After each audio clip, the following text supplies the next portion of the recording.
Hello दोस्तों, नमस्कार, स्वागत, वंदन, अभिनंदन आप सभी का एक बार फिर आपके अपने इस YouTube चैनल पर। आज का टॉपिक है कंकाल तंत्र। इससे जुड़े हुए अपन 50 क्वेश्चनों को हल करेंगे जो कि टॉप क्वेश्चंस हैं, किसी न किसी परीक्षाओं में पूछे गए हैं। इसमें आते हैं कुछ हड्डियों के नाम है। टिबिया अस्थि कहाँ होती है, कहाँ पाई जाती है, इसका क्या कार्य होता है। ह्यूमरस हड्डी कहाँ होती है, क्या पाई जाती है, कहाँ पाई जाती है, ये सब बताना है आपको। लिगामेंट, टेंडन, सबसे बड़ी हड्डी, सबसे मजबूत हड्डी, सबसे छोटी हड्डी, हड्डियों के बारे में अपन बात करेंगे। आज का आपका पहला प्रश्न है, क्या कहता है, मानव शरीर में कुल कितने हड्डियों की संख्या होती है। आपके पास ऑप्शन है 187, 287, 206 या 306। आपको बताना है कि मानव के शरीर में टोटल हड्डियों की संख्या कितनी होती है। तो इसका राइट आंसर हो जाएगा, मानव के शरीर में टोटल 206 हड्डी पाई जाती है। क्या 206 हड्डी पाई जाती है। चलिए अगला प्रश्न क्या है, चलिए हड्डियों के बारे में कुछ जान लें। मनुष्य के शरीर में 206 हड्डियां पाई जाती हैं। जन्म में 300 हड्डी होती है और वयस्क होते होते 206 हड्डी बचती है, जो कि संधि वह हड्डी है, वह है जो दो हड्डियों को जोड़ता है। उसका नाम क्या कहते हैं, उसे क्या कहते हैं, अपन संधि कहते हैं। मानव की कलाई में 24 हड्डी, मनुष्य के पैर में 26 हड्डी, पिंजर में 37 हड्डी, फीमर हड्डी जो होती है, जो जांघ की सबसे लंबी हड्डी होती है, सबसे मजबूत हड्डी होती है, या फिर सबसे लंबी हड्डी होती है। स्टेपिस मानव कंकाल की सबसे छोटी और सबसे हल्की हड्डी होती है। अगला प्रश्न आपके सामने है, कंकाल के धागों की संख्या बताना है कि कंकाल में धागों की संख्या कितनी होती है। तो आपके पास ऑप्शन है 206, 200, 500 या फिर 700। कंकाल में धागों की संख्या 700 होती है। चलिए अगला प्रश्न आपके सामने है, क्या मानव शरीर में अस्थियों की संख्या में या फिर जोड़े कितने होते हैं, कितने जोड़े होते हैं मानव के शरीर में। 13, 11, 12 या फिर 14। मानव के शरीर में अस्थियों या फिर जोड़ों की संख्या 12 पाई जाती है। 12 पाई जाती है।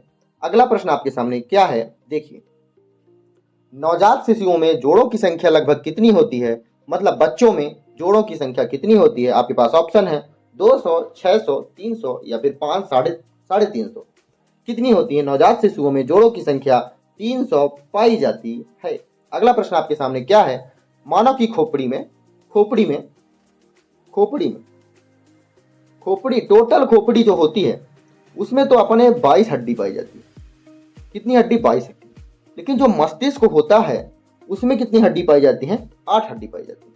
तो इसका राइट आंसर आपके सामने क्या है, 22 हड्डी। ठीक है, इसका राइट आंसर आपके पास क्या है, 8 हड्डी पाई जाती है। इसमें मस्तिष्क में टोटल खोपड़ी में 22 हड्डी पाई जाती है। चलिए कुछ देख लेते हैं। मानव की खोपड़ी में 22 हड्डियां पाई जाती हैं। तो वयस्क खोपड़ी में सामान्यतः रूप से 22 हड्डियां की बनी होती हैं। इनमें से 8 करोटी होती हैं। करोटी मतलब मस्तिष्क की हड्डियां होती हैं, और 14 हड्डियां जो होती हैं चेहरे में पाई जाती हैं। करोटी वह स्थान है जिसमें 8 हड्डियां पाई जाती हैं। खोपड़ियों के शीर्ष भाग का निर्माण करती है, मतलब मस्तिष्क का निर्माण करती है। इसे कपाल गुंबद भी कहा जाता है। जिसे अपन करोटी कहते हैं, मस्तिष्क कहते हैं, उसे कपाल का गुंबद भी कहा जाता है। अगला प्रश्न आपके सामने है, कान में टोटल कितनी हड्डियां पाई जाती हैं। कान में हड्डियों की संख्या कितनी होती है, 2 होती है, 4 होती है, 6 होती है या फिर 8 होती है। कान में हड्डियों की संख्या 6 होती है। 3 हड्डियां एक साइड पाई जाती हैं। 3 हड्डियां एक साइड पाई जाती हैं, जिनका नाम कुछ इस प्रकार से है, मैलियस, इनकस और स्टेप्स। ये माइलियस है, ये स्टेप्स है, ये इनकस है। मध्य वाली हड्डी का नाम क्या होता है, इनकस होता है, जो कि दोनों कान में पाई जाती हैं। ठीक है, 6 हड्डियां पाई जाती हैं दोनों कानों में। चलिए अगला प्रश्न आपके सामने है, मानव शरीर में फेशियल हड्डियों की संख्या कितनी होती है, मतलब मुंह में कितनी हड्डियां पाई जाती हैं। आपके पास ऑप्शन है 5, 17, 8 या फिर 14। मैंने आपको बताया है कि टोटल कपाल में कितनी हड्डी पाई जाती है, टोटल खोपड़ी में हड्डियों की संख्या 22 होती है। 8 किस में पाई जाती है, मस्तिष्क में पाई जाती है। जो बची 14 हड्डी वह कहाँ पाई जाती है, फेस में पाई जाती है। फिर चेहरे में पाई जाने वाली हड्डियों का नाम है। अगला प्रश्न है, शरीर में सबसे बलशाली हड्डी का नाम क्या है, या फिर वह कहाँ पाई जाती है। पेशी, सॉरी यहाँ पेशी लिखा हुआ है, हड्डी नहीं लिखा हुआ है। अगर हड्डी लिखा होता तो उसका उत्तर होता फीमर होता, अगर हड्डी लिखा होता। ठीक है, तो मानव के शरीर में सबसे बलशाली हड्डी पेशी का नाम क्या है? भुजा में होती है। कहाँ होती है? भुजा में, जांघ में, जबड़े में या हृदय में? सबसे बलशाली पेशी कहाँ पाई जाती है? तो इसका उत्तर होगा आपके पास जबड़े में पाई जाने वाली पेशी मानव शरीर की सबसे मजबूत पेशी होती है।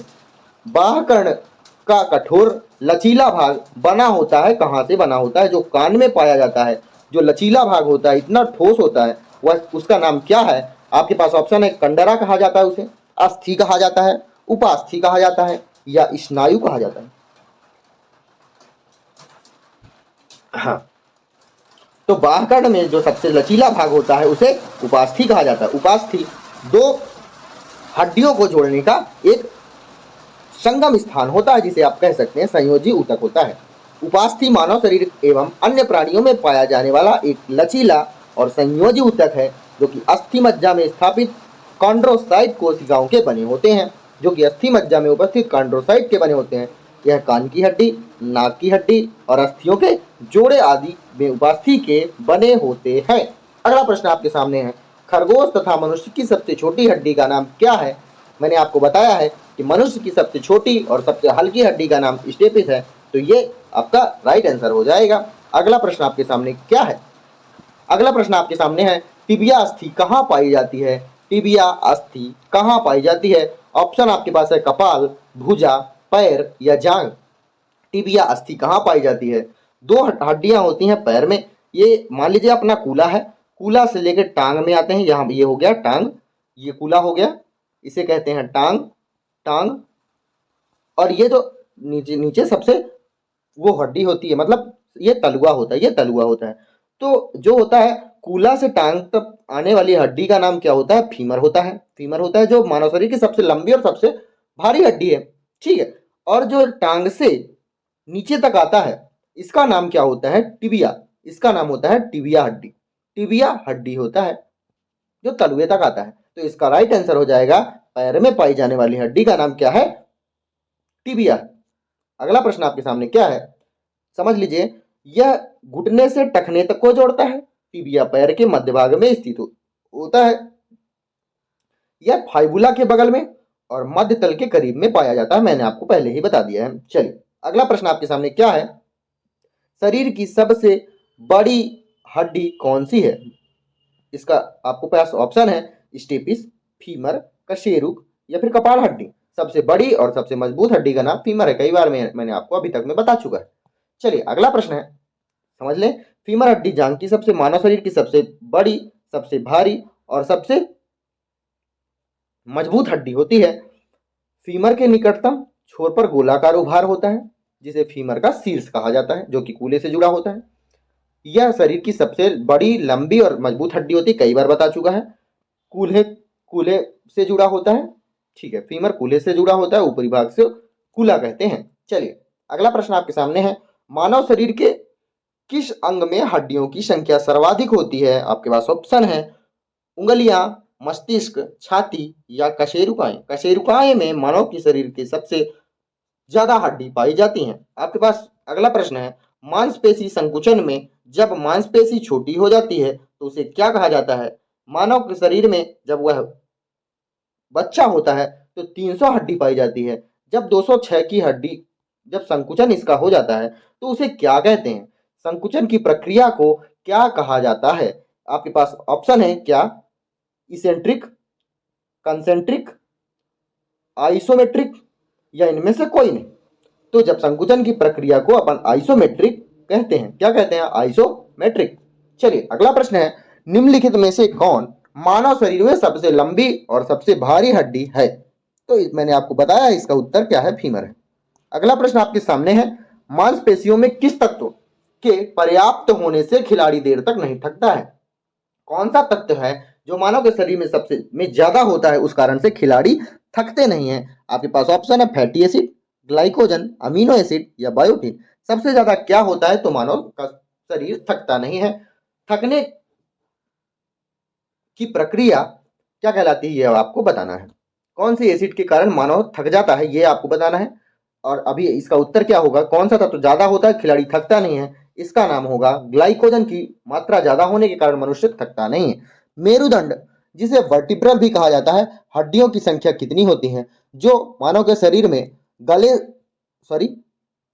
जो गले से नीचे होता है, से ऊपर होता है, जो रीढ़ की हड्डी जिसे अपन कहते हैं, उसे वर्टिब्रल भी कहते हैं, उसमें हड्डियों की संख्या कितनी होती है? आपके पास ऑप्शन है 33, 35, 17 या 19। कितनी होती हैं मेरुदंड में या फिर रीढ़ की हड्डी में? हड्डियों की संख्या 33 होती है। ये आपका राइट आंसर हो जाएगा। चलिए, क्या है मानव का शरीर में रीढ़ की हड्डी या मेरुदंड, जिसे अंग्रेजी में इन नामों से जाना जाता है, जो कि आप पढ़ सकते हैं। ठीक पीठ की हड्डियों का समूह होता है, जो कि मस्तिष्क के पिछले भाग से मिलकर गुदा, जिसे पूंछ भी कहते हो आप, गुदा के पास तक जाती है। उसमें 33 खंड होते हैं। मेरुदंड के भीतर स्पाइनल कार्ड और स्पाइनल कैनल और स्पाइनल कार्ड दोनों के दोनों सुरक्षित होते हैं। चलिए, अगला प्रश्न है, त्वचा में प्रतिदिन पानी खर्च होता है, मतलब त्वचा से टोटल कितना पानी निकलता है आपके शरीर में? तो आपके पास ऑप्शन है 400 मिलीलीटर, 900 मिलीलीटर, 200 मिलीलीटर या फिर इनमें से कोई नहीं। त्वचा में प्रतिदिन पानी का खर्च लगभग 400 मिलीलीटर होता है। अगला प्रश्न है, ह्यूमरस हड्डी कहाँ पाई जाती है? ऊपरी लिम्ब में। लिम्ब का मतलब आप कंधा समझ सकते हैं, कि कंधे के ऊपरी भाग में, कंधे के नीचे भाग में, पीठ में या फिर इनमें से कोई नहीं। इसका उत्तर हो जाएगा ऊपरी लिम्ब में। अगला प्रश्न आपके सामने है, मनुष्य का अंगूठा बाकी अंगुलियों की अपेक्षा स्वतंत्रता से गति कर सकता है, क्योंकि इसमें क्या पाई जाती है? क्या उपस्थित होता है? कौन सी संधि उपस्थित होती है जो कि मनुष्य का अंगूठा चारों साइड घूम जाता है? चारों साइड घूम जाने वाला जैसे कंधा होता है, वहां क्या पाया जाता है जो कि कंधा चारों साइड घूम जाता है? आपके पास ऑप्शन है धुराग्र संधि, ग्लाइडिंग संधि, हिंज संधि, सैंडल संधि। तो सैंडल संधि इसका उत्तर हो जाएगा, जो कि हाथ में या फिर कहां कहां पाया जाता है आपको बता दिया गया है। मानव का अंगूठा बाकी उंगलियों की तुलना में स्वतंत्र रूप से गति करता है, क्योंकि इसमें सैंडल संधि मौजूद होती है। यह संधि मुख्य रूप से उन क्षेत्रों में देखा जाता है जहां दो अस्थियां एक दूसरे से जुड़ती हैं और किसी भी दिशा में गति कर सकती हैं। मैंने आपको पहले ही बता दिया है। सामान्यतः टूटी हड्डियों को सेट करने के लिए प्रयोग किए जाने वाले प्लास्टर ऑफ पेरिस का रासायनिक नाम क्या है? आपसे पूछ रहा है कि जो डॉक्टर होते हैं वह प्लास्टर करते हैं, उसका रासायनिक नाम क्या होता है? Calcium nitrate, calcium sulphate, calcium carbonate, calcium chloride. उसे क्या कहते हैं? उस कैल्शियम का क्या नाम होता है जिससे डॉक्टर प्लास्टर करते हैं? तो कैल्शियम सल्फेट से डॉक्टर क्या करते हैं? प्लास्टर करते हैं। चलिए, यह प्रश्न अगला चलते हैं। कैल्शियम की आवश्यकता निम्नलिखित में से किस निमित्त होती है? मांसपेशियों के कार्य करने के लिए, खून जमने के लिए, हड्डियों के विकास के लिए या फिर इन सभी के लिए कैल्शियम की आवश्यकता होती है? अभी आपको बताया कि हड्डियों के विकास के लिए कैल्शियम की आवश्यकता होती है। अगला प्रश्न आपके सामने है, मानव शरीर में सबसे छोटी हड्डी का नाम स्टेपिस है, कई बार बता चुके हैं। ऑस्टियोपोरोसिस, इस बीमारी का नाम आप अच्छे से सुने होंगे। यह किससे संबंधित है? अपन हड्डियों की बात कर रहे हैं तो इसका उत्तर भी हड्डी ही होगी, लेकिन इसके बारे में आप अच्छे से समझ लें। ऑस्टियोपोरोसिस हड्डी का एक उपापचय रोग है, जो प्रमुख कारण से शरीर में एस्ट्रोजन के स्तर की कमी होने के कारण होता है। क्या होता है? प्रभावित हड्डियों का घनत्व कम हो जाता है। एस्ट्रोजन की कमी से प्रभावित हड्डियों का घनत्व कम हो जाता है, हड्डियां नाजुक हो जाती हैं, इसलिए उसे टूटने की संभावना ज्यादा हो जाती है, जिसके परिणाम स्वरूप फ्रैक्चर होते हैं। महिलाओं में जो पीरियड्स होते हैं, जिसे बोलते हैं योजना रजोनिवृत्त, इसे कहते हैं पीरियड्स, महिलाओं के एस्ट्रोजन की कमी इसी के कारण प्रचलित हुई है, जिनकी हड्डियां कमजोर इसी के कारण हो जाती हैं।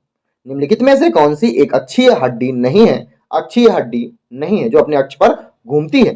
कपाल हड्डी, मेरुदंड, कंधा या फिर पसली, कौन सी अक्षीय हड्डी नहीं है? आपको बताना है। इसका राइट आंसर क्या हो जाता है? कंधा जो होता है यह एक प्रकार की अक्षीय हड्डी नहीं है। मानव शरीर में क्या कहता है? मानव शरीर में दो हड्डियां आपस में कैसे जुड़ती हैं? किस चीज से जुड़ती हैं? आपको उत्तर बताना है। जोड़ों से, अस्थिबंध या फिर लिगामेंट से, मांसपेशियों से या फिर छोटी हड्डियों से। मानव के शरीर में दो हड्डियां, एक ये हड्डी, दूसरी ये हड्डी, तो जुड़ने का कार्य कौन करता है? इसका उत्तर होगा लिगामेंट। लिगामेंट से मानव के शरीर में हड्डियां जुड़ती हैं। ठीक है, कुछ जान लेते हैं। लिगामेंट एक प्रकार का संयोजी ऊतक है जो कि रेशेदार होता है।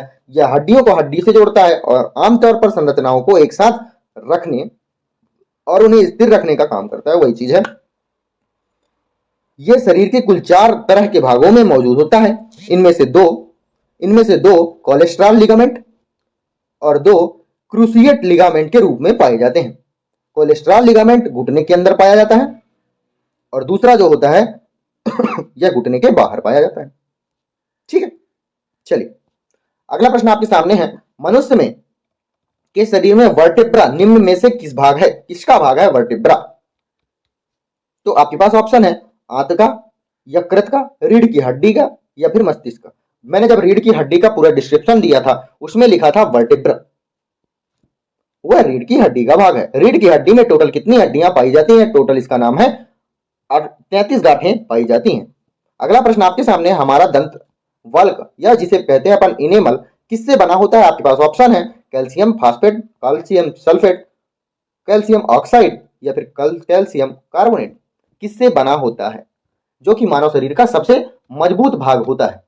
मानव शरीर का सबसे मजबूत भाग होता है, वह किससे बना होता है? तो कैल्शियम फास्फेट से बना होता है। चलिए अगला प्रश्न आपके सामने क्या है। इनेमल दांतों की को क्या करता है? सुरक्षित करता है, बहुत जरूरी है। यह दांतों की बाहरी परत है जो दांतों को टूट फूट से रक्षा करती है। यह वास्तव में शरीर का सबसे कठोर ऊतक होता है।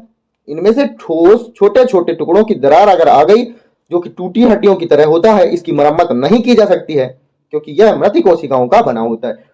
कोशिकाओं को तो टूटी हड्डियों को तो जोड़ा जा सकता है, लेकिन इनेमल में अगर फ्रैक्चर हो गया, जिसे कहते हैं दरार आ गई, तो उसे नहीं जोड़ा जा सकता है क्योंकि मृत कोशिकाओं से बना होता है। अगला क्वेश्चन आपके सामने है, क्या कहता है? खाली स्थान में प्रचुर मात्रा में सफेद फाइबर पाए जाते हैं। किसमें सफेद फाइबर किसमें पाए जाते हैं? तो सिराओं में पाए जाते हैं। कौन? सफेद फाइबर किसमें पाया जाता है? सिराओं में पाए जाने वाला पदार्थ है। हमारे कानों में खाली स्थान की उपस्थिति के कारण जो एक प्रकार का संयोजी ऊतक है, कौन सी उपस्थिति है? जो कि एक प्रकार का संयोजी ऊतक है, कानों को मोड़ सकता है, जिसका नाम है स्नायु या फिर लिगामेंट, सिराएं, उपस्थिति या फिर हड्डियां क्या पाई जाती हैं हमारे शरीरों में? कानों में। तो मैंने आपको पहले ही बताया, नाक में, कान में पाई जाने वाली उपस्थिति होती है जो कि आसानी से इनको जोड़ या फिर मोड़ सकती है। अगला प्रश्न आपके सामने है, 2 हड्डियां एक दूसरे को जोड़ती हैं, एक प्रकार का संयोजी ऊतक है, इसे क्या कहा जाता है? स्नायु, लिगामेंट, उपस्थिति, अधात्री या फिर पेशी। लिगामेंट दो अस्थियों को एक दूसरे से जोड़ता है, जिसे अपन स्नायु भी कह सकते हैं। अगला प्रश्न आपके सामने है, कान के अंदर कंपन 3 हड्डियों का द्वारा प्रवर्तित होता है। बीच वाले कान में पाए जाने वाले हड्डियों का क्या नाम है? हाइमर, इनविल और पित्रा, हैमर, कोकली और stirrup, auditory bone, anvil, stirrup, hammer, anvil और स्टिर्प क्या कहा जाता है? तो हैमर, एनविल और स्टिर्प कहा जाता है। अगला प्रश्न है, जॉइंट पर हड्डी की सतह को मुलायम करने का काम कौन करता है? जब जॉइंट होता है हड्डियों का, तो उसमें हड्डी को जो मुलायम करता है उसका नाम क्या है? टेंडन, बंधन, कार्टिलेज या फिर एरेओलर। कार्टिलेज कहा जाता है जो हड्डियों को मुलायम करने का कार्य करता है जॉइंट पर। ठीक है, अगला प्रश्न आपके सामने है, मनुष्य के शरीर में पैर की हड्डी का क्या नाम है? या फिर वह किस प्रकार की होती है? वह खोखली होती है, संबंधी होती है, मतलब कुछ खोखली होती है और कुछ भरी हुई होती है, ठोस होती है, कीलक होती है। तो मनुष्य के शरीर में पैर की हड्डियां संरंध्री होती हैं, मतलब कुछ स्थान भरा होता है उसका, कुछ स्थान खाली होता है। अगला प्रश्न आपके सामने है, जो कान में होती है, जिसे रकाब, स्टेप्स कहा जाता है। अरे यार, पहले मैंने बता दिया कि यह हड्डी कहाँ पाई जाती है? कान में पाई जाती है। चलिए अगला प्रश्न क्या है? अगला प्रश्न क्या है, शरीर की सबसे प्रबल अस्थियां होती हैं, कौन सी होती हैं? जांग में, जबड़े में, भुजा में या फिर बगीचे में? अस्थियां पूछ रहा है, तो आपको बताना है कि कहां पाई जाती हैं। तो इसका उत्तर होगा जबर्स में। ठीक है, अगला प्रश्न आपके सामने है, निम्नलिखित में से किस विशेषता में बहिकंकाल नहीं होता है? उभयचर में, स्टेनी वर्ग में, पक्षी वर्ग में या फिर कॉन्ड्रीकथिज में कहाँ बहिर्कंकाल नहीं पाया जाता है? बहिर्कंकाल कहाँ नहीं पाया जाता है? जो उभयचर होते हैं उनमें बहिर्कंकाल नहीं पाया जाता है। अगला प्रश्न, निम्नलिखित में से कौन सी संधि जोड़ या फिर कोर संधि कहा जाता है? नितंब संधि, कोहनी संधि, स्कंद संधि या फिर मणि संधि? तो इसका उत्तर हो जाएगा क्या? क्या इसका उत्तर हो जाएगा? इसका उत्तर होगा स्कंद संधि में क्या नहीं पाया जाता? जोड़ या फिर कोर संधि नहीं पाई जाती। अगला प्रश्न है, कोर संधि एक प्रकार की संधि होती है जो एक द्वार पर संधि की तरह कार्य करती है, जिससे हड्डियां एक दिशा से आगे की ओर और पीछे की ओर बढ़ने की अनुमति लेती है, जैसे उंगलियां, पैर की उंगली, कोहनी, टखने, घुटने आदि।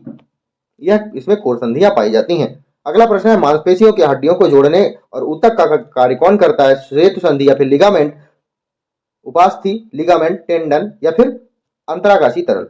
मांसपेशियों से हड्डियों को जोड़ने का कार्य कौन करता है? टेंडन करता है। अस्थियों से अस्थियों को जोड़ने का कार्य लिगामेंट करता है। मांसपेशियों को हड्डियों से जोड़ने का कार्य टेंडन करता है। इसका राइट आंसर क्या हो जाएगा? टेंडन हो जाएगा। टेंडन लिगामेंट कनेक्टिविटी टिश्यू है, दोनों के दोनों टेंडन और लिगामेंट कनेक्टिविटी टिश्यू है। जो लिगामेंट जो होता है संयोजी ऊतक होता है, एक प्रकार का हड्डियों को हड्डी से जोड़ता है। टेंडन मांसपेशियों को हड्डी से जोड़ता है। ये दोनों के दोनों संयोजी ऊतक का माने जाते हैं। अगला प्रश्न है, दो अस्थियों में एक दूसरे से एक सांविधिक ऊतक से जुड़ा होता है, जिसे क्या कहा जाता है? दो अस्थियों में एक दूसरे से सांविधिक ऊतक से जुड़ा होता है, उसे क्या कहा जाता है? बताइए, इसका उत्तर क्या होगा? इसका नाम क्या होता है? लिगामेंट। दो अस्थियां के बारे में बात हो रही, हड्डियों को हड्डियों से जोड़ने का कार्य कौन करता है? लिगामेंट कहता है।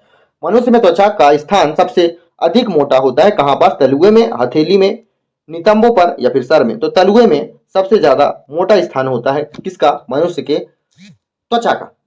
ठीक है, कहां होता है? तलुए में। अगला प्रश्न आपके सामने क्या है? त्वचा का ऊपरी भाग सतह क्या कहा जाता है? एपिडर्मिस कहते हैं, प्रोटोडर्मिस कहते हैं या फिर टोटल डर्मिस कहते हैं या फिर इनमें से कोई नहीं? क्या कहा जाता है? बताइए। त्वचा का ऊपरी भाग एपिडर्मिस के नाम से इसे जाना जाता है। निम्नलिखित में से कौन मानव की त्वचा में रंग प्रदान करता है? रंग प्रदान करने वाला कौन सा है?